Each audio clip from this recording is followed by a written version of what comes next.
आज की इस प्रेस ब्रीफिंग में स्वागत भी करता हूं, आप सबका धन्यवाद भी करता हूं। हमारे जवाहर यादव जी जो पार्टी की तरफ से इस सारे प्रेस को देख रहे, हमारे खत्री साहब, साथियों, आज मैं आपके सामने जो हमारा बजट 2026-27 उसकी जो आदरणीय निर्मला सीतारमण जी, देश के यशस्वी प्रधानमंत्री आदरणीय मोदी जी के नेतृत्व के अंदर पिछले 11 वर्षों का अगर कार्यकाल देखें, ये भारत विकसित भारत की तरफ बड़ी मजबूती से बढ़ रहा है। जितने भी बजट आए हैं उन्होंने विकसित भारत को गति से मजबूत किया है।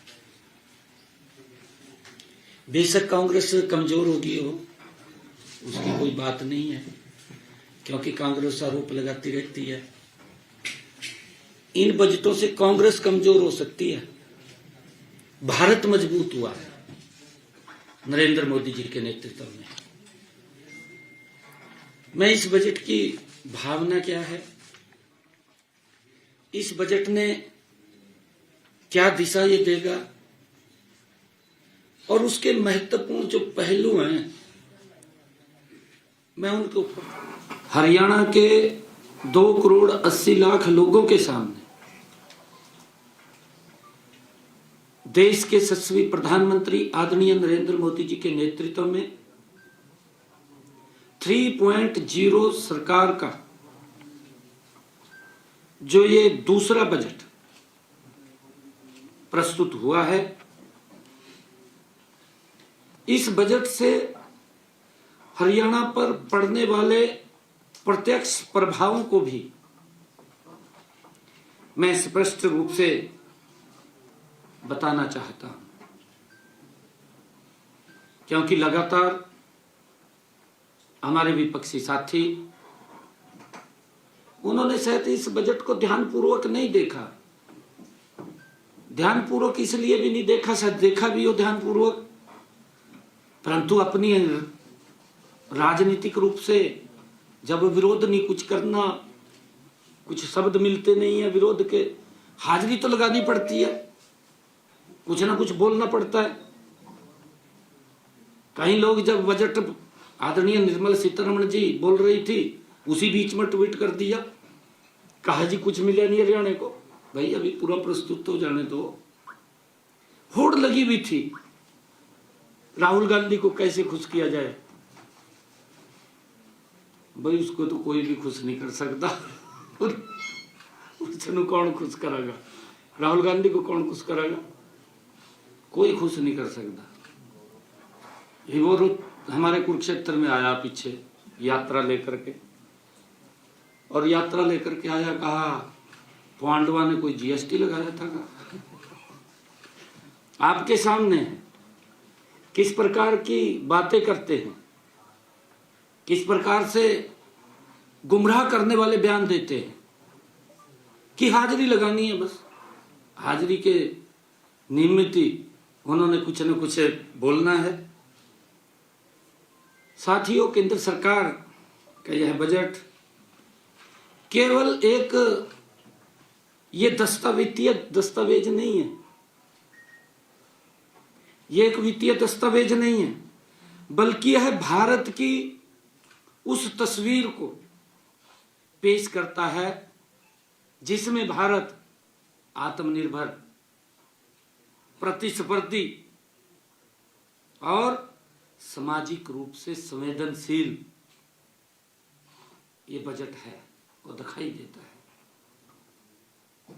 साथियों, देश के यशस्वी प्रधानमंत्री आदरणीय नरेंद्र मोदी जी के नेतृत्व में यह बजट ये इस बजट में विकास भी है, इस बजट में विश्वास भी है। और साथियों, इस सिद्धांत पर आधारित यह बजट है कि हरियाणा जैसे अग्रणी राज्य के लिए इसमें अपार अवसर निहित हैं। साथियों, यह बजट उस भारत की सोच को दर्शाता है जहां विकास का मतलब केवल बड़े शहर नहीं है, बल्कि गांव, किसान, महिला, युवा और श्रमिक भी हैं। साथियों, जहां अर्थव्यवस्था मजबूत हो लेकिन समाज का अंतिम व्यक्ति भी सुरक्षित और सम्मानित महसूस करे, ये बजट उस दिशा में ये महत्वपूर्ण बजट पेश किया है। साथियों, इस बजट में विकसित भारत के जो स्तंभ हैं, गरीब है, युवा है, महिला है, किसान है, को इसको केंद्र में रखा गया है, उनके ऊपर ही फोकस किया गया है। आदरणीय प्रधानमंत्री जी ने इसके बारे में कहा भी है। उन्होंने माननीय प्रधानमंत्री जी के कुशल नेतृत्व में साथियों हमारी विकास नीति के ये मूल मंत्र भी है। हम सब इस बात को जानते हैं। साथियों, इस बजट का मूल उद्देश्य संदेह के स्थान पर एक्शन, दिखावे के स्थान पर सुधार और लोक लुभावनी घोषणाओं के स्थान पर ये जनहित को प्राथमिकता।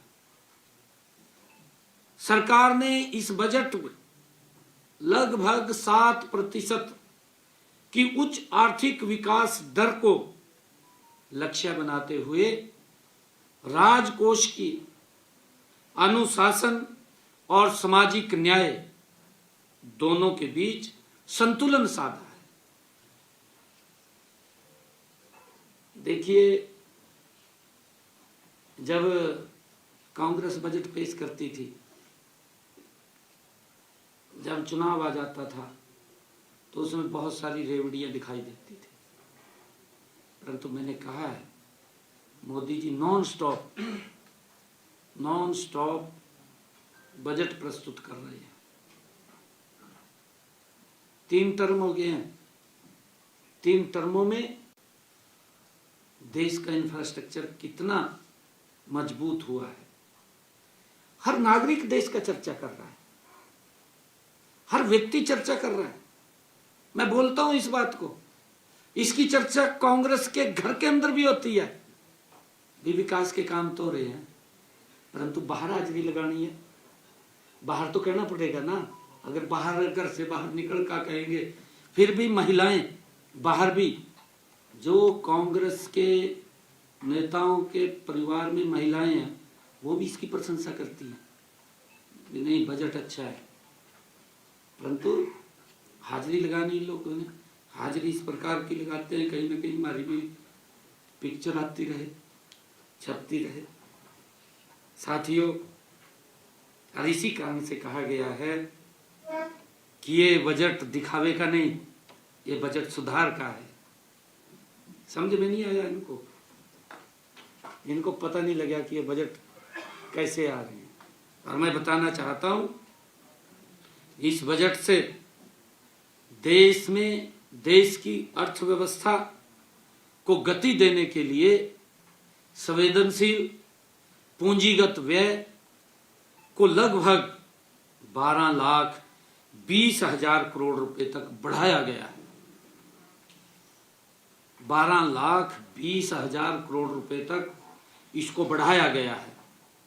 यह निवेश सड़कों, रेल, शहरी अवसंरचना, औद्योगिक कॉरिडोर और लॉजिस्टिक को मजबूत करने वाला है। साथियों, इसका सीधा लाभ हरियाणा को मिलेगा। मैं यही बात सुन रहा था।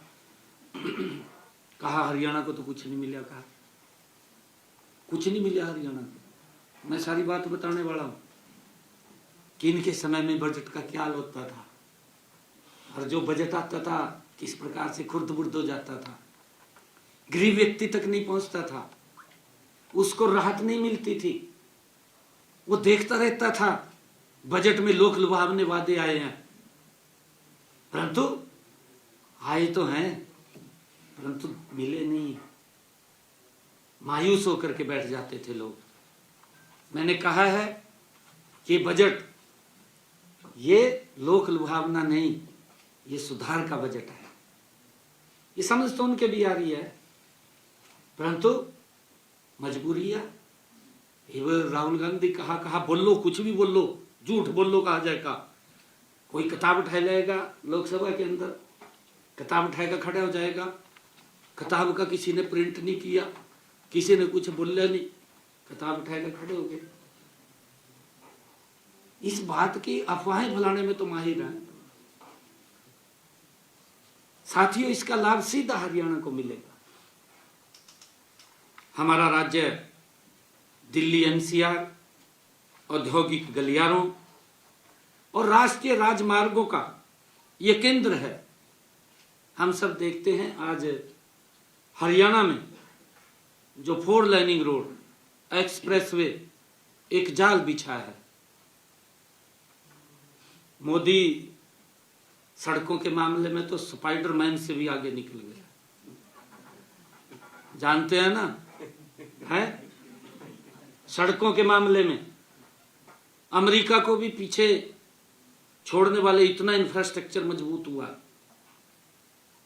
और साथियों, इस निवेश से न केवल विकास कार्य तेज होंगे, बल्कि लाखों युवाओं के लिए रोजगार के नए अवसर भी पैदा होंगे। साथियों, बजट में युवाओं के लिए क्या है, ये बात विपक्ष द्वारा कही गई कि युवाओं के लिए क्या है, ये बोला गया, दुष्प्रचार किया गया।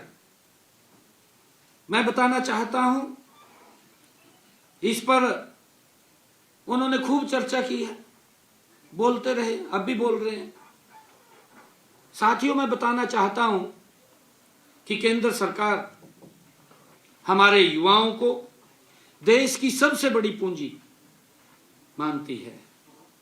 युवा कौशल विकास व शिक्षा के क्षेत्र में इस बजट में 1,39,000 करोड़ रुपए का प्रावधान किया गया है युवाओं के लिए, जिसमें को युवा कौशल विकास शिक्षा इस क्षेत्र के अंदर 1,39,000 करोड़ रुपए का प्रावधान किया गया है। देश के 1,50,000 से अधिक युवाओं को नई उम्र की स्किल का प्रशिक्षण भी प्रदान किया जाएगा। इसलिए केंद्रीय बजट में कौशल विकास, रोजगार और भविष्य की तकनीकों के लिए 15,000 करोड़ रुपए से अधिक का प्रावधान वो किया गया है। साथियों, इसमें चाहे आर्टिफिशियल इंटेलिजेंस हो, एआई, चाहे रोबोटिक्स हो, और चाहे बायोटेक हो, और साइबर सिक्योरिटी हो, ऐसी तकनीकों के लिए 10,000 करोड़ रुपए का विशेष फंड इसमें रखा गया है। साथियों, इसका सीधा लाभ हमारे हरियाणा के गुरुग्राम, फरीदाबाद, पंचकुला और रोहतक जैसे शिक्षण व तकनीकी केंद्रों को मिलेगा, सीधा लाभ मिलेगा। साथियों, जहां हमारे युवा विश्व स्तरीय अति आधुनिक कौशल सीखकर उच्च आय रोजगार प्राप्त कर सकेंगे। साथियों, इसी बजट के अंदर हमारे युवाओं के लिए स्टार्टअप उद्यमिता के लिए भी 7500 करोड़ रुपया प्रावधान किया गया है। और साथियों, हरियाणा का स्टार्टअप्स इकोसिस्टम और मजबूत होगा और साथियों, इससे प्रदेश में नवाचार को बढ़ावा मिलेगा और हमारा युवा रोजगार मांगने वाला नहीं बल्कि रोजगार देने वाला वो बनेगा। इस बजट के अंदर ये मजबूती उनको मिलेगी। साथियों, आज हरियाणा भारत में स्टार्टअप की संख्या में चौथे बड़े राज्यों में है। आप देख रहे हैं, लगातार हमने अपने बजट के अंदर भी स्टार्टअप से बातचीत की, उनसे हमने सुझाव भी लिए हैं। वर्तमान में हरियाणा में 9100 से अधिक मान्यता प्राप्त स्टार्टअप्स हैं। प्रदेश में 19 यूनिकॉर्न्स हैं और इसके लिए 250 से अधिक फॉर्च्यूनर 500 कंपनियां भी यहां पर हैं। साथियों, इसमें भी अधिक खुशी की बात यह है कि लगभग 50% स्टार्टअप्स महिलाएं चला रही हैं। हमने एक टारगेट रखा था कि हम महिलाओं की इसमें भागीदारी बढ़ाएंगे। मुझे खुशी है आज इस बात की कि आज 50% स्टार्टअप्स हमारी महिलाएं चला रही हैं। हमने अगले चरण में स्टार्टअप्स में महिलाओं की भागीदारी बढ़ाकर इसको 60% तक करने का लक्ष्य भी रखा है। और साथियों, यही नहीं, हम नीति आयोग के साथ मिलकर वीमेन एंटरप्रेन्योरशिप प्लेटफॉर्म का एक स्टेट चैप्टर भी स्थापित कर रहे हैं। साथियों, इसमें महिलाओं उद्यमियों को 700 से अधिक मेंटर्स, विशेष प्रशिक्षण, वित्तीय सहायता, बाजार तक पहुंच और इंक्यूबेशन सहयोग प्राप्त होगा।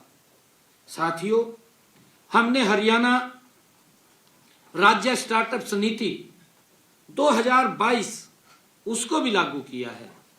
साथियों, मैं बताना चाहूंगा कि हम स्टार्टअप्स को प्रोत्साहित करने के लिए 2000 करोड़ रुपए का फंड ऑफ फंड्स उसको भी स्थापित करवाने जा रहे हैं। साथियों, इसी तरह शिक्षा से रोजगार और उद्यमिता को जोड़ने के लिए उच्च स्तरीय स्थायी समिति का गठन भी किया गया है। साथियों, डिजिटल और क्रिएटिव अर्थव्यवस्था को बढ़ावा देने के लिए देश भर में 15,000 माध्यमिक विद्यालयों और 500 महाविद्यालयों में NVGC कंटेंट क्रिएटर लैब्स स्थापित की जाएंगी। साथियों, IT सेवाओं में के क्षेत्र में सुरक्षित मार्जिन सीमा को 300 करोड़ रुपए से बढ़ाकर 2000 करोड़ रुपए किया गया है। साथियों, इसमें बड़ी संख्या में युवाओं के लिए उच्च गुणवत्ता वाले और रोजगार के अवसर पैदा होंगे। साथियों, खेलों के क्षेत्र में खेलो इंडिया मिशन को एकीकृत प्रतिभा विकास मार्ग के रूप में विकसित किया जा रहा है। साथियों, इसमें वैज्ञानिक प्रशिक्षण, आधुनिक खेल अवसंरचना और तकनीकी का समावेश होगा। साथियों, हरियाणा की लगभग 65% आबादी हरियाणा की युवा है। साथियों, यह बजट इस युवा शक्ति को शिक्षा, कौशल, तकनीकी और रोजगार से जोड़ने का ये स्पष्ट रोड मैप देता है। जो साथियों ये बात दुष्प्रचार कर रहे कि युवाओं के लिए क्या है, मैं उनको बताना चाहता हूं कि कितना बजट आदरणीय प्रधानमंत्री जी ने, आदरणीय निर्मला सीतारमण जी ने युवाओं को कितना लाभ मिलेगा। हम चाहते हैं, हमारी सरकार की सोच है कि हमारा युवा रोजगार लेने वाला नहीं, रोजगार देने वाला बने। उस दिशा में काम कर रहे हैं। साथियों, हमारी महिलाएं और गरीब वर्ग के लिए ये बजट सामाजिक न्याय और आर्थिक सशक्तिकरण का ये उनके लिए बजट है, गरीब और महिलाओं के लिए। साथियों, सरकार ने महिलाओं को आर्थिक गतिविधियों के केंद्र में लाने के लिए स्वयं सहायता समूहों को सामुदायिक स्तर पर उद्यमिता हट के रूप में विकसित करने की योजना वो बनाई है। साथियों, इसमें चाहे महिला रोजगार की बात हो, सब रोजगार की बात हो और उद्यमिता के लिए लगभग 8,000 करोड़ रुपए का प्रावधान इसमें किया गया है। 8,000 करोड़ रुपए, जिसमें सामाजिक सुरक्षा, पेंशन, पोषण और आय सहायता योजनाओं के लिए 40,000 करोड़ रुपए से भी अधिक का बजट इसमें रखा गया है। साथियों, कृषि, डेयरी, फूड प्रोसेसिंग और ग्रामीण उद्यमिता में महिलाओं की भागीदारी बढ़ाने के लिए वित्तीय और संस्थागत समर्थन उनको दिया जा रहा है, उसका प्रावधान किया जा रहा है। साथियों, हरियाणा में स्वयं सहायता समूहों व महिला उद्यमियों को सीधा लाभ इसका मिलेगा। साथियों, प्रत्येक जिले में उच्च शिक्षा के स्टेम संस्थाओं में महिला छात्रावासों की स्थापना का प्रावधान किया गया है कि हर जिला के अंदर एक महिलाओं के छात्रों के लिए एक छात्रावास बनाए जाएंगे। यह प्रयास दर्शाता है साथियों कि हमारी सरकार बेटियों की शिक्षा व सुरक्षा का भी सर्वोच्च प्राथमिकता देने का काम हमारी सरकार कर रही है, वो इस बजट के अंदर झलकता है। साथियों, अब मैं स्वास्थ्य क्षेत्र की बात करना चाहूंगा। स्वास्थ्य क्षेत्र में भी यह बजट हरियाणा के लिए एक बड़ा अवसर ये बजट लेकर के आया है। साथियों, क्योंकि इन्होंने पूरा इसको गंभीरता से तो पढ़ा नहीं है, मैंने कहा भी है, जब इन्होंने एकदम ट्वीट किया था तो मेरी प्रतिक्रिया आई थी, मैंने तुरंत कहा था, मैं भी पढ़ तो लेना चाहिए था, ऐसे नहीं मैं ट्वीट करना चाहिए। इसके अंदर मैं आपकी छवि जितनी बची हुई है वो भी खराब हो जाएगी अगर मान लिया गलत ट्वीट करेंगे। जितनी जो थोड़ी बहुत इज्जत बची हुई है वो भी साफ हो जाएगी। इस स्वास्थ्य के बजट में बायोफार्मा की बात हो, ये बायोफार्मा शक्ति पहल के अंतर्गत 10,000 करोड़ रुपए का प्रावधान किया गया है। इसमें स्वास्थ्य अवसंरचना के लिए 20,000 करोड़ रुपए, मेडिकल टूरिज्म के लिए 5,000 करोड़ रुपए का प्रावधान इसमें किया गया है। साथियों, इसमें हमारे गुरुग्राम, पंचकुला, रोहतक, करनाल जैसे क्षेत्रों में फार्मा क्लस्टर, मेडिकल कॉलेज और आधुनिक अस्पतालों को नई गति मिलेगी। साथियों, इससे न केवल स्वास्थ्य सेवाएं बेहतर होंगी बल्कि डॉक्टरों, नर्सों और तकनीशियनों और पैरामेडिकल स्टाफ के लिए बड़े पैमाने पर रोजगार भी सृजित होंगे। ये खाली मान ले कोई अगर इंफ्रास्ट्रक्चर बढ़ता है तो उसमें रोजगार के साधन भी खड़े होते हैं। साथियों, इसके साथ ही स्वास्थ्य और देखभाल क्षेत्र में 1,50,000 बहुकौशल केयर गिवर्स को प्रशिक्षित करने का लक्ष्य भी रखा गया है। इनमें बड़ी संख्या में महिलाएं होंगी। इनमें मैं सभी साथियों को कहना चाहूंगा कि इससे भी हमारे गुरुग्राम, रोहतक, करनाल और हिसार जैसे शहरों में स्वास्थ्य व केयर सेंटर्स में बड़े पैमाने पर रोजगार के अवसर पैदा होंगे। साथियों, मैं बताना चाहूंगा क्योंकि इसके ऊपर भी बोला गया कहा किसानों को कुछ नहीं दिया गया, कहा हरियाणा तो गायब रहेगा, कहा नायब सरकार, यही बात कही ना है, कहते हुए तो जोर नहीं लगता, कहा हरियाणा बजट से गायब रहा, ये बात बोल ली गई। साथियों, किसानों के लिए यह बजट विशेष रूप से लाभकारी, उनके हित का बजट ये रहा है। साथियों, कृषि और संबद्ध क्षेत्र के लिए लगभग 1,62,000 करोड़ रुपए का कृषि क्षेत्र के लिए इस बजट में प्रावधान किया गया है। अगर मैं पूछूं ट्वीट मास्टरों से, और जो ये कह रहे थे, कहा ये बजट में हरियाणा गायब रहा, भाई आपकी सरकार थी केंद्र के अंदर, राहुल गांधी बताए ना, लोकसभा चल रही है खड़े होकर के, पूरा देश सुनना चाहेगा। राहुल गांधी को बताना चाहिए कि भाई हमारे समय के अंदर 10 साल रही, कृषि क्षेत्र के लिए कितना प्रावधान था।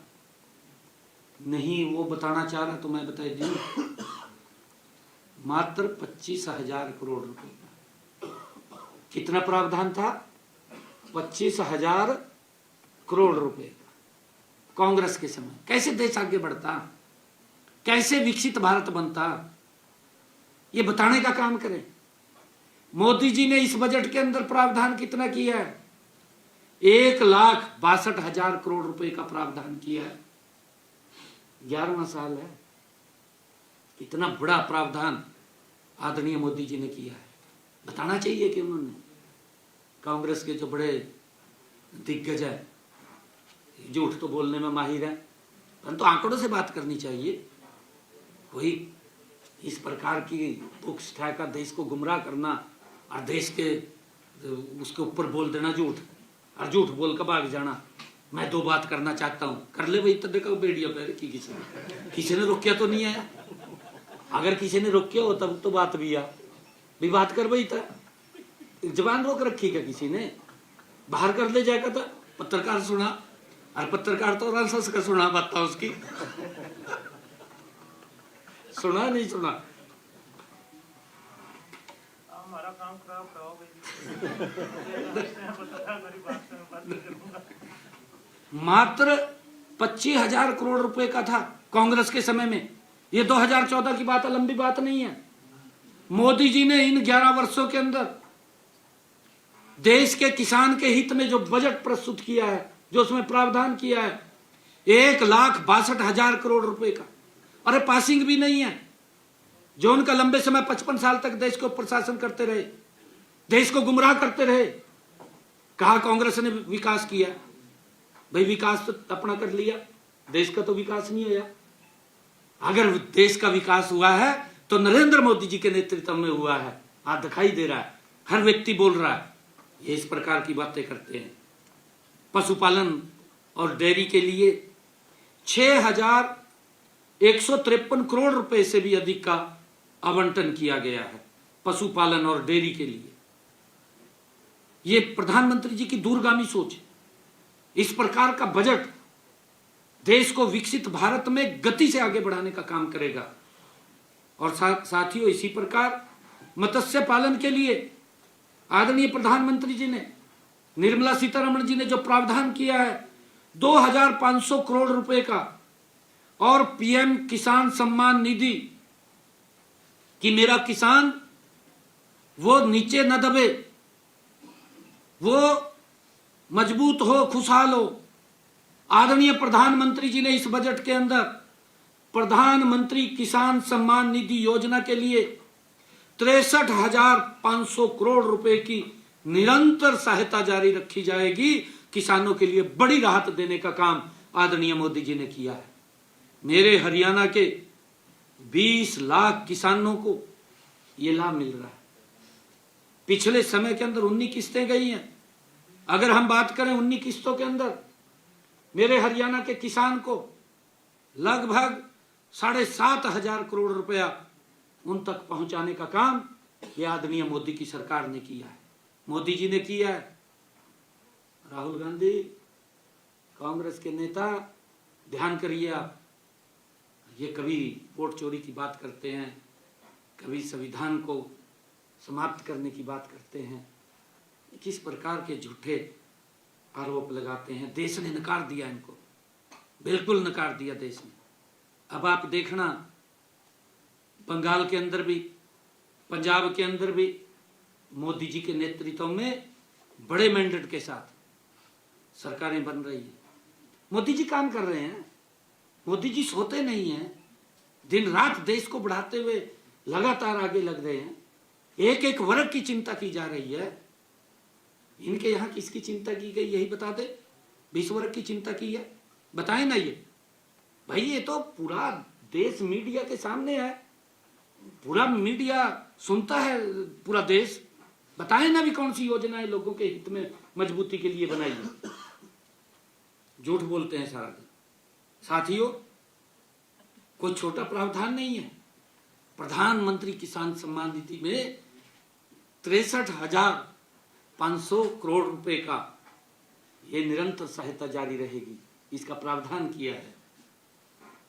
और साथियों, मैं बताना चाहता हूं, भारत विस्तार योजना से हमारे किसान डिजिटल AI आधारित कृषि प्लेटफॉर्म से सीधे जुड़ सकेंगे। और साथियों, उन्हें मौसम की जानकारी हो, मिट्टी के परीक्षण की बात हो कि खेत में क्या डालना क्या नहीं डालना है, बाजार की सटीक जानकारी उन तक पहुंचेगी और इसमें बेहतर निर्णय वो कर सकेंगे। क्योंकि जब उनके पास जानकारी होगी, मेरे किसान के पास, तो निर्णय भी कर सकेंगे कि अब मौसम कैसा है। मेरे एक बात याद आ रही थी, कई बार वो एक किसान हमारा भोला है, कांग्रेस की हालत तो ये थी, कई बार वो गुब्बारा आता है ना, धूल का गुब्बारा आ जा, पता नहीं लगता कहाँ खड़े हो जाएगा, और जहां से वो गुब्बारा आ जाएगा वो तहस नहस कर देता वहीं पे। ये हालत कांग्रेस की है। तो झूठ बोलते हैं साथियों। जब उनके पास जानकारी पहुंचेगी, मेरा किसान भी बेहतर निर्णय कर सकेंगे और इसका सीधा असर होगा, उनकी कृषि लागत घटेगी और उनकी आय बढ़ेगी। साथियों, इस बजट का असर हरियाणा के खेत खलियान में साफ दिखाई देगा। इस बजट का असर हरियाणा में सिंचाई कवरेज पहले 80% से अधिक है, लेकिन बजट में जलाशयों, अमृत सरोवरों के विकास से जल संरक्षण और भूजल स्तर सुधारने में मदद मिलेगी। इसका भी प्रावधान इसमें किया गया है। साथियों, राज्य में डेयरी और पशुपालन किसानों को उनकी आय का बड़ा आधार है और मत्स्य पालन और डेयरी मूल्य श्रृंखला को मजबूत करने में ग्रामीण आय में स्थायी वृद्धि होगी। साथियों, इसी प्रकार बागवानी और उच्च मूल्य वाली फसलों को बढ़ावा देने के से हमारे दक्षिण हरियाणा और जो शुष्क क्षेत्रों में किसानों की लिए नई संभावनाएं इस बजट के दौरान खुलेंगी। साथियों, एग्रीस्टैक और डिजिटल कृषि से हरियाणा के प्रगतिशील किसान तकनीकी के माध्यम से अधिक उत्पादन और बेहतर दाम प्राप्त कर सकेंगे। मेरा किसान मजबूत होगा। इतना बजट का प्रावधान किया गया है तो धरातल पर उतरेगा। यह नहीं है, इनके समय में तो जितना छोटा सा बजट होता था, इतना अरोही बजट खुर्द-बुर्द हो जाता था। कैसे संसाधन खड़े होंगे? जब संसाधन खड़े हो रहे हैं तो इनकम बढ़ रही है, इनकम बढ़ रही है तो लोगों के वेलफेयर के लिए खर्च हो रहा है, खर्च हो रहा है ना। कांग्रेस तो ये सोचती थी कि गरीब व्यक्ति को और गरीब कर दो। आज नरेंद्र मोदी जी के नेतृत्व की वाली सरकार ने 25,000 करोड़ गरीबी रेखा से जो बाहर किए, 25 करोड़ लोगों को गरीबी रेखा से बाहर किया है। कांग्रेस ने 25 करोड़ लोगों को गरीब किया है। ये हालात थी इनकी। इनका बजट आप देख लीजिए। ये अगर कोई संपन्न व्यक्ति होता था वो भी गरीबी रेखा के नीचे चला जाता था। ये हालात कांग्रेस की थी, ना नीति थी, ना नीयत थी, ना नेतृत्व था। लगे हुए थे दूध के ऊपर से मलाई तार का खाने में। गजब कर रखा था पूरा। हरी बात मार रहे हैं इस प्रकार के। पूरा लोग, पूरा देश देख रहा है। बीगन कर रखा था, बीगन था। साथियों, बागवानी और उच्च मूल्य वाली फसलों को बढ़ावा देने के लिए हमारे जो जहां पानी कम लगता है, शुष्क क्षेत्र हैं, किसानों के लिए नई संभावनाएं वहां पर खुलेंगी।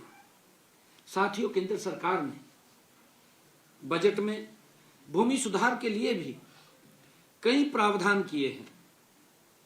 साथियों, हाल ही में केंद्र सरकार ने राज्यों में भूमि संबंधी सुधारों को बढ़ावा देने के लिए पूंजी निवेश के लिए राज्यों को विशेष सहायता योजना के तहत 10,000 करोड़ रुपए की प्रोत्साहन राशि निर्धारित की है। इसके अलावा किसानों की रजिस्ट्री बनाने के लिए 5,000 करोड़ रुपए का प्रोत्साहन दिया जाएगा। साथियों, इसके साथ ही हरियाणा की 6 लाख एकड़ जल भराव और खारी भूमि को खेती योग्य बनाने के लिए विशेष प्रावधान किए गए हैं इस बजट के अंदर। और ये करेगा कुछ नहीं किसानों के लिए। साथियों, इससे राज्य के हजारों किसानों को लाभ होगा और कृषि का उत्पादन बढ़ेगा। साथियों, उद्योगों के संदर्भ में यह बजट हरियाणा के लिए विश्वास और अवसर दोनों लेकर के आया है।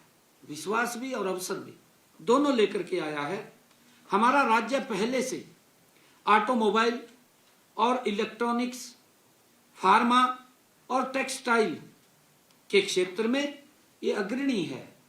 और साथियों, अब ये सेमीकंडक्टर और इलेक्ट्रॉनिक्स कंपोनेंट और बायोफार्मा को बढ़ावा देने की योजना से हमारा जो गुरुग्राम है, फरीदाबाद है, सोनीपत जैसे क्षेत्रों में निवेश की कई परियोजनाएं वो आएंगी। साथियों, इससे बड़ा लाभ हमारे हरियाणा प्रदेश को मिलेगा। और इसके साथ ही 200 पुराने औद्योगिक क्लस्टरों के पुनर्जीवन का निर्णय भी पानीपत हो, यमुनानगर हो, अंबाला हो जैसे पारंपरिक औद्योगिक क्षेत्रों को नई ऊर्जा और एमएसएमई सेक्टर में के लिए 10,000 करोड़ रुपए का ये की विकास निधि का लाभ हरियाणा के भी छोटे उद्यमियों और कारीगरों को इसका लाभ मिलेगा। साथियों, इंफ्रास्ट्रक्चर और विकास के मामले में हरियाणा इस बजट से और मजबूत होगा। साथियों, हाई स्पीड रेल, शहरी आर्थिक क्षेत्रों और टियर 2 और टियर 3 शहरों पर ध्यान देने से हमारे रोहतक, हिसार, करनाल, सिरसा और रेवाड़ी जैसे शहरों में रोजगार आधारित शहरीकरण को बढ़ावा भी मिलेगा। साथियों, दिल्ली एनसीआर से जुड़े हरियाणा के शहरों में कनेक्टिविटी और रियल एस्टेट को भी बढ़ावा मिलेगा। साथियों, औद्योगिक व लॉजिस्टिक हब के रूप में राज्य की भूमिका और अधिक मजबूत होगी। साथियों, इस बजट में ग्रीन एनर्जी और बैटरी स्टोरेज पर भी जोर देने से हरियाणा में सोलर और रिन्यूएबल एनर्जी परियोजनाओं का विस्तार होगा। साथियों, इससे राज्य की ऊर्जा जरूरतें भी पूरी होंगी और पर्यावरण संतुलन भी बना रहेगा। साथियों, मैं बताना चाहता हूं कि इस बजट में आम नागरिक के लिए यह बजट एक राहत का बजट है। आम नागरिक के लिए और इसका लाभ हरियाणा के मध्यम वर्ग और गरीब परिवारों को सीधा इस बजट का लाभ मिलेगा। साथियों, टैक्स प्रक्रियाओं में सरलता, कैंसर जैसी गंभीर बीमारियों की दवाओं पर शुल्क में छूट और शिक्षा व इलाज पर खर्च कम होने से परिवारों की जेब पर जो बोझ पड़ता था, जो एक बीमारी के कारण गरीबी रेखा के नीचे चला जाता था, अब वो बोझ घटेगा। ये आदरणीय प्रधानमंत्री जी की दो दूरगामी सोच है। इस बजट के अंदर ये प्रावधान किया गया है। इसका लाभ आम व्यक्ति और गरीब व्यक्ति को इसका बड़ा लाभ मिलेगा। साथियों, डिजिटल गवर्नेंस के माध्यम से सेवाओं की डिलीवरी तेज होगी, जिससे हरियाणा में पारदर्शिता और सुशासन को और मजबूती मिलेगी। साथियों, कर प्रणाली को सरल, पारदर्शी और भरोसेमंद बनाने के लिए टीडीएस, टीसीएस में राहत, रिटर्न दाखिल करने में समय सीमा में लचीलापन आपके सामने इस बजट में प्रावधान किया गया है और अनुपालन अपराधों के अपराधीकरण को हटाया गया है। और साथियों, कस्टम की डिजिटल सिंगल विंडो से आयात निर्यात प्रक्रियाएं तेज होंगी, व्यापार करने की लागत भी घटेगी। साथियों, राज्य को 1,40,000 करोड़ रुपए का अनुदान सहकारी संघवाद को सशक्त करने की दिशा में एक बड़ा कदम ये साबित होगा। साथियों, हमारे सभी जागरूक पत्रकार, मैं आप सबके माध्यम से बताना चाहूंगा कि रेलवे क्षेत्र में भी हरियाणा को एक मजबूत और दूरदर्शी रोड मैप मिला है। साथियों, हरियाणा को 3,566 करोड़ रुपए आवंटित किए गए हैं। इनमें से 315 करोड़ रुपए विशेष रूप से राज्य की प्राथमिक और लक्षित परियोजनाओं के लिए रखे गए हैं। साथियों, हरियाणा में 34 रेलवे स्टेशनों को अमृत भारत योजना के अंतर्गत आधुनिक बनाया जा रहा है। इनमें स्वच्छता, यात्री सुविधा और डिजिटल सेवाएं, दिव्यांग जनों अनुकूल ढांचा और स्थानीय पहचान को विशेष महत्व इसमें दिया गया है। साथियों, यह रेलवे पहल हरियाणा की अर्थव्यवस्था को नई ऊंचाई पर ले जाने वाली ये डेडिकेटेड फ्रंट कॉरिडोर से जुड़ी कनेक्टिविटी और लॉजिस्टिक इंफ्रास्ट्रक्चर के विस्तार से राज्य की माल परिवहन क्षमता में लगभग 11 गुना तक वृद्धि होगी। साथियों, इससे हमारे उद्योगों को तेज और किफायती परिवहन सुविधा मिलेगी। साथियों, किसानों को अपने उत्पाद बाजार तक पहुंचाने में सहूलियत होगी और युवाओं के लिए बड़े पैमाने पर रोजगार के नए अवसर पैदा होंगे। साथियों, कुल मिलाकर यह रेलवे उस हरियाणा को एक मजबूत औद्योगिक और लॉजिस्टिक हब के रूप में स्थापित करेगा और विकसित हरियाणा, विकसित भारत की दिशा में हमारी प्रतिबद्धता को और सशक्त बनाएगा। साथियों, महान संस्कृति, विरासत और पुरातात्विक महत्व के 15 स्थलों को भी वैश्विक पहचान मिलेगी इस बजट के अंदर। और साथियों, इसमें हरियाणा के, मुझे खुशी है इस बात की, हमारे हरियाणा के राखी गढ़ी जैसे स्थलों को भी वैश्विक पहचान मिल सकेगी, इस बजट के अंदर प्रावधान किया गया है। साथियों, मैं आपको 16वें वित्त आयोग की सिफारिशों के बारे में भी बताना चाहूँगा, क्योंकि पिछले दिनों जब फाइनेंस कमीशन आया था, आप सभी लोगों को मालूम है हमने उसके सामने बड़ी डिटेल बात रखी थी और वो बात हमने देश के यशस्वी प्रधानमंत्री आदरणीय नरेंद्र मोदी जी को भी उससे अवगत कराया था। आदरणीय प्रधानमंत्री जी हरियाणा के लोगों से बहुत स्नेह करते हैं, प्यार करते हैं। हमारी उस समस्या को फाइनेंस जो कमेटी आई थी, आयोग आया था, उसने हमारी समस्या को ध्यानपूर्वक सुना था, जो हमने उनके सामने विषय रखा था। और मुझे खुशी है कि उस समस्या को उन्होंने ध्यानपूर्वक सुन करके उसको अमल में लाए हैं।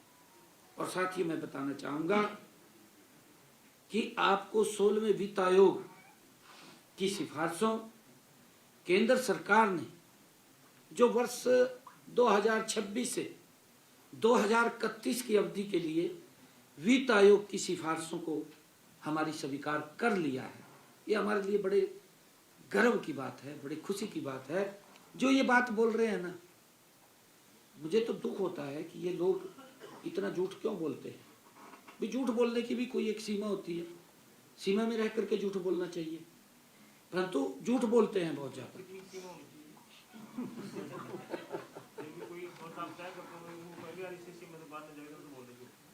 इनको प्रशिक्षण की जरूरत है, अभी कितना झूठ बोल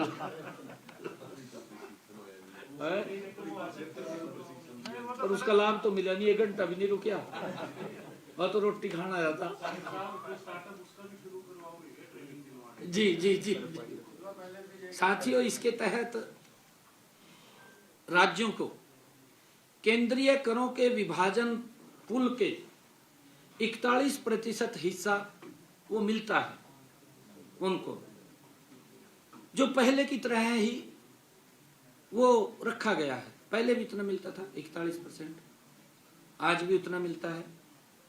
परंतु हमारी समस्याएं थी कुछ, हमने उन समस्याओं को वित्त आयोग के सामने रखा, ध्यानपूर्वक उन्होंने सुना, सुन करके अमल किया। हमारे लिए खुशी की बात है कि केंद्रीय करों में हरियाणा राज्य का हिस्सा अब जो हिस्सा था पहले वो 1.093% से बढ़ा करके अब वो 1.361% हो गया है। 1.361 हो गया है। साथियों, जो ये बात बोलते हैं 15वें वित्त आयोग की अनुशंसा की तुलना में यह लगभग 24.5% की ऐतिहासिक बढ़ोतरी है। 24.5% की ये ऐतिहासिक बढ़ोतरी है हरियाणा के लिए, और अब तक की यह सबसे अधिक बढ़ोतरी है, अब तक की सबसे बड़ी बढ़ोतरी है। ये हरियाणा प्रदेश के लिए ये बड़े गर्व की और खुशी की बात है। साथियों, इसका सीधा लाभ होगा, और मैं आपको बताना चाहता हूं, वर्ष 2026-27 में हरियाणा को केंद्रीय करों से लगभग 20,772 करोड़ रुपए प्राप्त होंगे। टैक्स से 20,772 करोड़ रुपए प्राप्त होंगे। यह राशि पिछले वर्ष से संशोधित अनुमान के करीब 5,547 करोड़ रुपए अधिक है। साथियों, आने वाले 5 वर्षों में इस बढ़े हुए हिस्से में हरियाणा को लगभग 28,000 करोड़ रुपए अतिरिक्त राशि वो मिलेगी, मिलने का अनुमान है। साथियों, कुल मिलाकर के 16वें वित्त आयोग की अवधि में हरियाणा को 1 लाख करोड़ रुपए केंद्रीय करों से प्राप्त होंगे। 16वें वित्त आयोग की अवधि में हरियाणा को करीब 1 लाख करोड़ रुपए केंद्रीय करों से प्राप्त होंगे, जो कि हरियाणा को मिलने वाला अब तक का सबसे ज्यादा फंड है, सबसे ज्यादा फंड है। ये बात कह रहे का कुछ नहीं मिले हरियाणा को आपके सामने, और जबकि जो ये बात बोल रहे हैं ना कि हरियाणा को कुछ नहीं मिला, मैं देख रहा था, पता नहीं कहाँ थे, कहा बजट में हरियाणा गायब है, सरकार गायब है, नायब कहा नायब गायब है, इस प्रकार की बातें, ये इस प्रकार की घटिया राजनीति है, ऐसी नहीं करनी चाहिए, घटिया राजनीति। मैं उनका आईना दिखाता हूं उनको जो इस प्रकार की बात करते थे। इनके समय के अंदर क्या था, कांग्रेस के शासनकाल में 13वें वित्त आयोग की सिफारिशों के अनुसार प्रदेश को 14,937 करोड़ रुपए ही मिले थे। कितने मिले थे? 14,937 करोड़ रुपए ही मिले थे। जबकि मैंने आपको कहा है कि हमें इस वित्त वर्ष में 28,000 करोड़ रुपए मिलने का अनुमान है। इस वित्त वर्ष में इनका पूरे समय के अंदर, इसमें 16वें वित्त आयोग के अंदर मिला था 14,937 करोड़ रुपए। हमारे शासन काल में जो 14वां वित्त आयोग की सिफारिशों के अनुसार, जब से आदरणीय नरेंद्र मोदी जी देश के प्रधान सेवक के रूप में उन्होंने जिम्मेवारी ली, 14वें वित्त आयोग में ये 34,758 करोड़ रुपए और 15वें वित्त आयोग की सिफारिशों के अनुसार प्रदेश में 61,736 करोड़ रुपए प्राप्त हुए थे। साथियों, यह हरियाणा की आर्थिक मजबूती और देश के यशस्वी प्रधानमंत्री आदरणीय नरेंद्र मोदी जी केंद्र सरकार के सहयोग का ये स्पष्ट प्रमाण है। हमारी सरकार वित्तीय अनुशासन के साथ साथ विकास को भी समान प्राथमिकता दे रही है। साथियों, 16वें वित्त आयोग से मिलने वाले अतिरिक्त संसाधन हरियाणा को और तेजी से विकास के पथ पर आगे ले जाने में ये मदद करेंगे। साथियों, हरियाणा की आर्थिक स्थिति मजबूत है, प्रबंधनीय है और पूरी तरह से नियंत्रण में है, क्योंकि अफवाह फैलाई जाते हैं ये इधर उधर की। हमारी सरकार पारदर्शिता, सुशासन और जवाबदेही के रूप में के साथ प्रदेश को विकसित हरियाणा, विकसित भारत के लक्ष्य की और गति से आगे बढ़ रही है। यह बजट भारत को विश्व की तीसरी सबसे बड़ी अर्थव्यवस्था बनाने की दिशा में एक निर्णायक कदम ये साबित होगा। साथियों, मैं पूरे विश्वास के साथ ये कहना चाहता हूं कि हमारी आदरणीय नरेंद्र मोदी जी के नेतृत्व में केंद्र सरकार का यह बजट हरियाणा के किसान, हरियाणा के युवा, हरियाणा की महिला, हरियाणा के उद्यमी और हरियाणा के आम नागरिक सभी के लिए अवसरों का बजट है। साथियों, ये बजट विकास, रोजगार, सुरक्षा और भविष्य की तैयारी के साथ आगे ये बढ़ाएगा।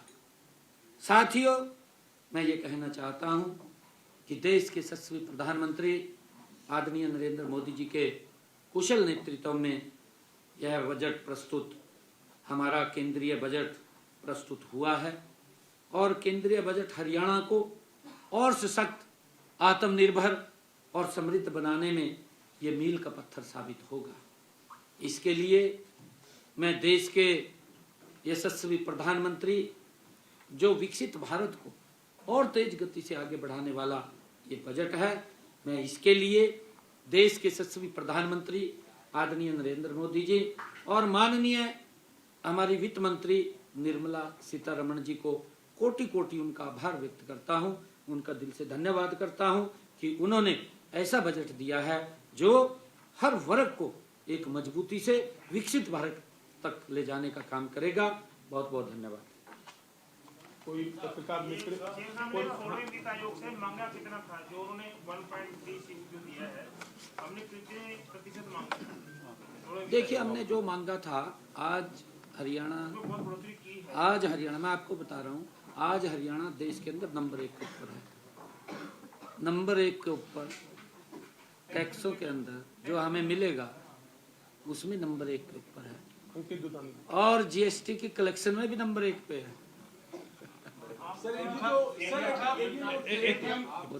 उधर दे दो, कागज दे मेरे को, कागज दे दो ना। सर, एक जो सीएम साहब जो बजट एक वो दे दो मेरे को। एक सारे पूरा हो दो ना, जाए। क्यों रख रखे हैं? नहीं सर सारे आप ही के पास है उधर किसने उठाया? सीएम साहब जी जो बजट तो पेश हुआ ही है, अभी एक डील और हुई है अमेरिका और भारत के बीच में, और उसको लेकर के लगातार ये बात आ रही है कि किसानों का इससे बड़ा भारी नुकसान हो रहा है। वहाँ जो 18% टैक्स तो जरूर कम कर दिया गया, 50 से 18 कर दिया अमेरिका ने, लेकिन हमारे यहाँ के जो उत्पाद जाते हैं किसानों को बड़ा भारी उससे नुकसान हो रहा है। साथियों, मैं ये बताना चाहता हूँ कि यह ट्रेड डील केवल दो देशों के बीच समझौता नहीं है। साथियों, भारत की आर्थिक ताकत और माननीय देश के यशस्वी प्रधानमंत्री आदरणीय नरेंद्र मोदी जी के वैश्विक नेतृत्व का ये जीवंत उदाहरण है। आप देख रहे हैं, क्योंकि इस प्रकार की मैं लगातार इस बात को बोलता हूं, मैं इसीलिए बोलता हूं क्योंकि देश के अंदर, क्योंकि हम भी विपक्ष में रहे हैं, ऐसा नहीं है। विपक्ष का नेता अगर कोई बात बोलता था, पूरा सदन साइलेंट हो जाता था। आपके सामने अटल जी अगर विपक्ष की कोई बात करते थे सदन में खड़े होकर के, तो सरकार के जो लोग थे वो भी ध्यानपूर्वक सुनते थे, क्या बोल रहे हैं अटल जी, हम उसके ऊपर काम करेंगे। यहां तो यही नहीं पता लग रहा क्या बोल रहा, कुछ नहीं पता लग रहा। मैं इसीलिए कह रहा हूं कि विपक्ष को अपनी विपक्ष की भूमिका में सुधार करना चाहिए। और मैं आपको बता रहा हूं, हरियाणा जैसे औद्योगिक और कृषि प्रधान, निर्यात प्रधान राज्य, हमारे के लिए डील ये बड़ी लाभकारी डील है हमारे प्रदेश के लिए, क्योंकि हमारा प्रदेश औद्योगिक क्षेत्र भी है, कृषि प्रधान राज्य भी है, और ये यहाँ से निर्यात भी काफ़ी मात्रा में करते हैं, चाहे हमारे कृषि के उत्पादन है या हमारा टेक्सटाइल का उत्पादन है, इंडस्ट्री का हमारा कोई उत्पादन है, बहुत संख्या के अंदर हम निर्यात करते हैं। साथियों, हमारे राज्य में ऑटोमोबाइल, टेक्सटाइल, आईटी, फार्मा और फूड प्रोसेसिंग सेक्टर को नए औद्योगिक, नए वैश्विक बाजार ये मिलेंगे इस डील से। सबसे बड़ी बात यह है कि इस डील में भारत के संवेदनशील क्षेत्रों, विशेषकर कृषि, डेयरी क्षेत्र के हितों से कोई समझौता नहीं किया गया है, कोई समझौता नहीं किया गया। हरियाणा का किसान सुरक्षित भी है और सशक्त भी है। ये अफवाह फैला रहे हैं इधर उधर की, विपक्ष का भ्रम फैलाना दुर्भाग्यपूर्ण है, जबकि देश और हरियाणा के युवाओं के लिए यह रोजगार, निवेश के नए द्वार खोलने वाला ये डील है, खोलने वाली ये डील है, जो देश के यशस्वी प्रधानमंत्री आदरणीय नरेंद्र मोदी जी ने की है, क्योंकि ये दोनों देशों के संबंध है, आप लोग देख रहे हैं। और ये आदरणीय प्रधानमंत्री जी का जो वैश्विक, ये कोई छोटी बात नहीं है, G20 की मीटिंग भारत के अंदर पहली बार होना और उसकी अगुवाई करना, ये ऐतिहासिक बातें हैं। और ये ऐतिहासिक बातें इसी 11 वर्षों में हुई हैं, ये 55 वर्षों में नहीं हुई, 55 वर्षों में नहीं हुई ये बातें, ये सारी की सारी इन्हीं 11 वर्षों में हुई है, जिसको देश देख रहा है, देश के लोग देख रहे हैं, झूठ को नकार रहे हैं। सर, जो ये बातें आ रही है छोटे उद्योगों पर असर पड़ेगा सर, जो ये बातें आ रही है तो ये सारी नकार है, जैसे आपने बताया। किसने करी बात ये? विपक्ष कह रहा है कि छोटे, फिर मैं वही तो कह रहा हूँ, हरमन ने आपने सारी बात एक ही उसके अंदर सारी बात कह दी। राकेश बजट से रिलेटेड है, जिस तरह से सेंट्रल बजट आया उसके बाद उसी की एक रेप्लिकेशन हम हरियाणा में भी रखेंगे, हरियाणा भी उसी के हिसाब से हम अपने जो बजट की प्रिपरेशन करेंगे। क्या उस बजट के अंदर कोई ऐसी प्लानिंग थी या आपको यूनियन बजट में कुछ ऐसा लगा जो आपके दौरों शायद आपके सामने ना आ सकती हो। ये एक पार्ट है सर क्वेश्चन का।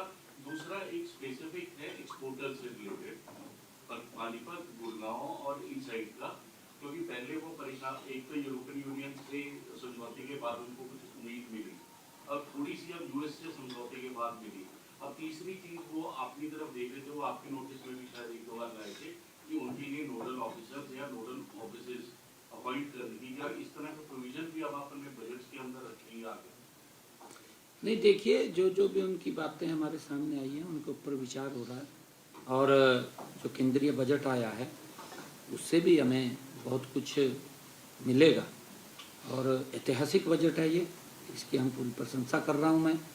और हम इस आधार के ऊपर हरियाणा में भी जो कुछ इसमें से हम प्रेरणा लेकर के उसमें शामिल कर सकें, जरूर उसको करेंगे ना, करेंगे। किसानों की बहुत बात की है, तो किसान जो है लगातार अपोज कर रहे हैं। जो प्रपोज सीड ड्राफ्ट बिल है, जो सीड बिल आ रहा है, उसका किसान जो है विरोध कर रहे हैं। चाहे नहीं, किसान ने विरोध नहीं किया सीट बिल का, कहाँ किया? संयुक्त किसान मोर्चा विरोध कर रहा है। नहीं, कौन से सीट बिल की बात कर रहे हैं? जो ड्राफ्ट आया है सीड बिल का 2000 जो पेश होने वाला है, उसका जो किसान जो है विरोध कर रहे हैं, एसकेएम विरोध कर रहा है, उस पर आप क्या कहेंगे सर? देखिए, इसके बारे में मैं अभी, क्योंकि पूरी जानकारी मैं कलेक्ट इसकी कर लूँ, परंतु सीड बिल के अंदर हम अपनी विधानसभा में ये सीड बिल पीछे लेकर के आए थे कि नकली बीज और नकली दवाएं मेरे किसान को नहीं मिले, उसकी पूरी प्रशंसा हमारे किसान ने की है, और किसान यूनियन ने भी की है, जो जत्थेबंदी थी उन्होंने भी की है। पहला ऐसा प्रावधान था जिससे कि किसान हित के अंदर ये कदम उठाया गया, क्योंकि इससे जब नकली बीज या नकली दवाई बाजार में आती है, मेरे किसान को नहीं पता चलता और वो खेत में गिरता है, तो उसका दुष्परिणाम तो होता है, परंतु उसकी इनकम भी कम होती है, उसके दोहरी मार मेरे किसान के ऊपर पड़ती है। परंतु हमारे किसान ने इसके ऊपर कहीं भी विरोध नहीं किया, उसका समर्थन किया। एक तो टेंटेटिवली 2 मार्च का लग रहा है कि बजट हरियाणा का पेश होगा। कितनी बढ़ोतरी आप देंगे, क्योंकि आपने सभी वर्गों से बात की है, कितनी ग्रोथ हम देख सकते हैं? और इसके साथ मेरा दूसरा सवाल ये है कि वृद्धावस्था पेंशन को लेकर काफ़ी शोर शराबा विपक्ष कर रहा है, वास्तविक स्थिति क्या है? क्या पेंशन जा रही है, नहीं जा रही है, क्या? देखिए, एक आपने ग्रोथ की बात कही है, ग्रोथ तो मैं आपको उसी दिन ही बताऊंगा, अभी तो नहीं बता पाऊंगा कितनी ग्रोथ हम कर रहे हैं, वो तुरंत आपके सामने सारा, क्योंकि आप उसको फिर फैक्चुअल चलाएंगे। अच्छा है जब आपको तुरंत पता लगे उसका। दूसरा जो आपने एक क्वेश्चन पूछा है बुढ़ापा पेंशन का, क्योंकि विपक्ष लगातार इस प्रकार का दुष्प्रचार करी जा रहा है, ये कर दिया जी, वो कर दिया जी। मैं थोड़ा आईना दिखाना चाहता हूँ उन लोगों को भी अपने गिरेबान में झांकना चाहिए कि हमने क्या किया बुजुर्गों के लिए, क्या नहीं किया। और नरेंद्र मोदी भारतीय जनता पार्टी की डबल इंजन की सरकार क्या कर रही है। साथियों, इसका उदाहरण मैं आपको बताना चाहता हूँ। हमारे पड़ोसी राज्य के अंदर भी इसका इस प्रकार का असर, क्योंकि वहाँ कांग्रेस की सरकार रही है, अब आम आदमी की सरकार है। ये लोक लुभावने बातें तो करते हैं, परंतु करते कुछ नहीं है। कहने ने तो कुछ भी कह देंगे भी, एक बार झूठ बोल कर सप्ताह थे लियो, बाद में घूमते रहेंगे, पीछे भूल जाएंगे 5 साल बाद लोग क्या इनने वादे करे थे, क्या नहीं करे थे, छुट्टी है, इतनी किनकी रहती है। परंतु हमारी सरकार मोदी जी के नेतृत्व में जो चल रही है, जो कहती है उसको पूरा करती है। साथियों, एक मिनट में मैंने बात तो बताई नहीं, अभी बात तो मैंने बताई नहीं, अभी तो मैंने थोड़ा सा इसकी भूमिका बताई है। भूमिका बताई है, अभी तो मैं बताना चाहता हूँ इनको। चौधरी ओम प्रकाश चौटाला जी का 5 साल का कार्यकाल रहा। 100 रुपया पेंशन शुरू किया था, इसी बात का राग लाप रहे हैं, कहा जी पेंशन शुरू, अच्छी बात है, एक योजना शुरू हुई है, का स्वागत किया है देश ने, केंद्र भी सहयोग करता है, उसमें केंद्र भी सहयोग करता है। और 5 साल के कार्यकाल के दौरान जो ये बात बोल रहे हैं, दुष्यंत चौटाला भी बोल रहा है और भी बोल रहे हैं, क्योंकि मुद्दा नहीं है कोई भी, इन्होंने बुढ़ापा पेंशन 200 रुपए की बढ़ोतरी करी थी, पेंशन को 100 रुपए से बढ़ा करके 300 रुपए किया था। 100 रुपए तो लगी थी। इनके कार्यकाल में 5 साल के कार्यकाल में मात्र 200 रुपए की बढ़ोतरी हुई थी। जो ये बात कर रहे हैं, ये शीशा सामने आना चाहिए। फिर उसके बाद भूपेंद्र सिंह हुड्डा जी प्रदेश के मुखिया बने। इनका कार्यकाल 10 साल चला। 300 रुपए तो पहले थी पेंशन, और इन्होंने बढ़ाई कितनी 10 साल के अंदर? 700 रुपए। 700 रुपए बढ़ाई। 700 रुपए मात्र पेंशन बढ़ाई। 1000 रुपए हुई, वो भी लास्ट में हमने दी। 1000 भी हमने दी है लास्ट में। हमारी सरकार का कार्यकाल बुढ़ापा पेंशन जो हमने कहा है कि हमने 1000 रुपए दिया था, हमारी सरकार ने 11 वर्षों में बुजुर्गों के सम्मान भत्ते में 2200 रुपए की बढ़ोतरी करी है। कहां 200 रुपए जो ये बात कर रहे हैं? कांग्रेस के समय में 700 रुपए जो ये बात करते हैं, हमारे कार्यकाल में 2200 रुपए। ये छोटी बढ़ोतरी नहीं है, बहुत बड़ी बढ़ोतरी है। ये सोच करके बोलना चाहिए भी हम क्या करते थे, कैसा हम शासन तंत्र चलाते थे। लोग डरते थे इनके शासन में, नकार दिया इनको, अब कहीं दिखाई नहीं देंगे। ये घूम रहे हैं इतनी बात इधर उधर की करते। Thank you. जो बात हो रही है बढ़ोतरी हुई है सर, पहले तो हुई, अब आपने 2200 करी, लेकिन इसमें जो बात विपक्ष कर रहा है वो कह रहे हैं टेक्निकली अब जो पेंशन काटी जा रही है वो आय का आधार बना दिया गया। पहले भी था क्या सर? हाँ बिल्कुल था, आय का आधार था। उनके समय में भी था, यही पूछना था। उनके समय में भी आय का आधार था, हमारे समय में भी है। उनके समय में तो कम था, मेरे पास अभी फिगर नहीं है, परंतु हमारे समय के अंदर वो 3 लाख रुपए है। और मैं इसका उदाहरण देता हूं अभी आपको। एक था सर, पहले 2 किया आपने और फिर 3 किया। हाँ नहीं, इनके समय के अंदर 1 लाख था। इनके समय में 1 लाख 1 नहीं, 1 ने 1 लाख था। 1 लाख 2 किया फिर 3 किया। इनके समय के अंदर 1 लाख था, हमारे समय में 3 लाख है। कितना बड़ा अंतर है। और एक और मैं बात बताना चाहता हूं, यही हालात पंजाब के अंदर, कांग्रेस की सरकार रही पंजाब में, अब आम आदमी की सरकार है। वहां से इलेक्शन के समय में पंजाब के अंदर बुजुर्गों को सजबाग दिखा दिया, कहा जी हम 2500 रुपए करेंगे, 1500 रुपए पेंशन देते हैं। और उनकी आय सीमा पता कितनी है पंजाब के अंदर? पंजाब के अंदर आय सीमा है 60,000 रुपए। 60,000 रुपए है आय सीमा, वो भी नहीं बढ़ी। और वो जो 2500 रुपए करने की बात थी वो भी नहीं करी, खाली बातें मार रहे हैं। हम ऐ कर देंगे, हम वह कर देंगे, करते कोई कर दो, कर तो कुछ नहीं रहे, परंतु नहीं, एक मिनट में बात पूरी कर लीजिए। नहीं आपको लेंगे उसका, आपको लेंगे। इन्होंने कहा था मैं 2500 करेंगे। बुजुर्ग पंजाब के भी देख रहे हैं। पंजाबी में बोलो सर, पंजाबी में बताओ। ये गल्ला करते हैं। इन्होंने बड़े वायदे किए सी, बड़े सजबाग दिखाते सी वहां पे लोगों को। और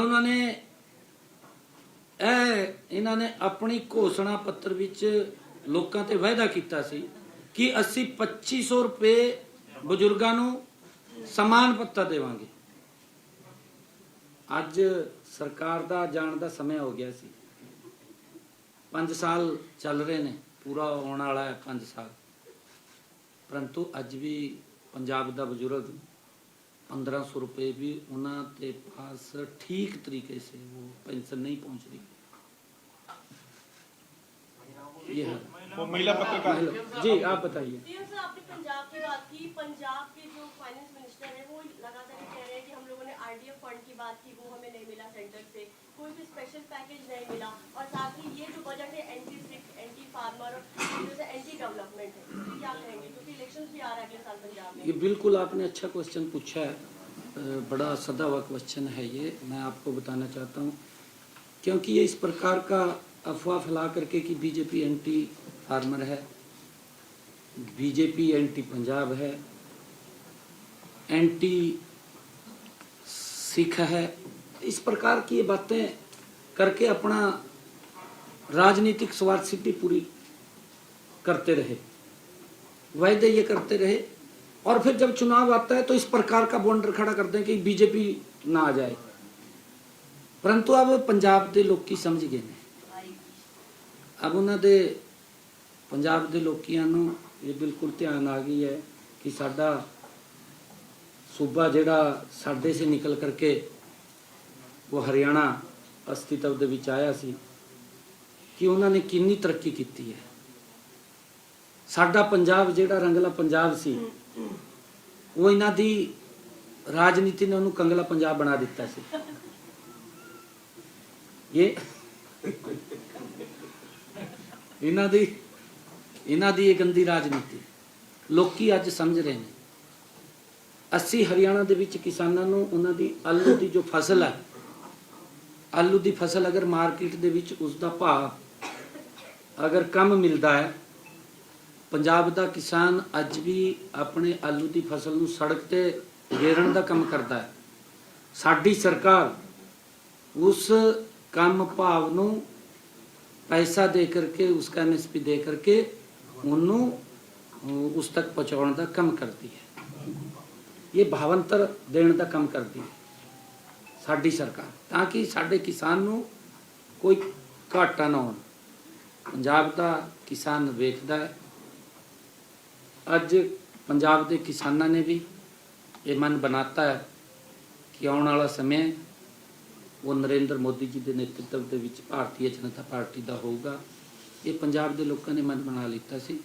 अब इन्हां दा कोई वो नहीं, कोई इन्हां दा झूठ नहीं चलने वाला, कोई इन्हां दी गल नहीं चलने वाली। अज लोगों ने इन्होंने जवाब देना सी। आप सबका बहुत बहुत धन्यवाद।